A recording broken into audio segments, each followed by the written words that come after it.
ఏంటి స్వీట్ పొటాటోతో ఫ్రైసా అని అనుకుంటున్నారు కదా. పర్లేదు, యాక్చువల్గా నేను కూడా మీలాగే అనుకున్నాను. కానీ నేను ఒక ఇంటర్వ్యూలో రకుల్ ప్రీత్ సింగ్ ని చెప్పడం విన్నాను, స్వీట్ పొటాటో ఫ్రైస్ చాలా బాగుంటాయని. కాబట్టి నాకు కూడా ట్రై చేయాలనిపించింది. లాస్ట్ లో రివ్యూ ఇస్తాను. ఇప్పుడైతే ప్రాసెస్ ని ఎక్స్ప్లెయిన్ చేస్తాను. ఏముందులే, ఈజీ అనుకున్నాను. కానీ ఆ స్వీట్ పొటాటో కట్ చేస్తున్నప్పుడు అయితే చాలా హార్డ్ అండ్ కష్టంగా అనిపించింది. నార్మల్ పొటాటో ఒక 10 మినిట్స్ లో కట్ చేసేస్తే, ఈ స్వీట్ పొటాటో కట్ చేయడానికి ఒక 30 to 40 మినిట్స్ పట్టింది. ఎందుకంటే ఆ పర్ఫెక్ట్ ఫ్రైస్ లా షేప్ రావాలని చెప్పి నేను కొంచెం చాలా సేపు తీసుకున్నాను అనమాట.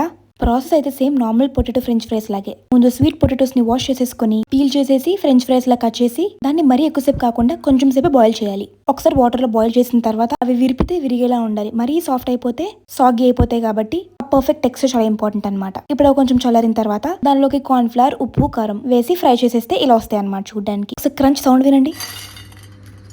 సూపర్ క్రిస్పీ కదా. సో ఇలా ఫ్రై అయిన వాటిలోకి చిల్లీ పౌడర్ వేసుకుని మంచి మిక్స్ ఇచ్చి టేస్ట్ చేశాను. నిజంగా చెప్తున్నాను, టైం టేకింగే కానీ టేస్ట్ చాలా చాలా బాగుంది. See you, by.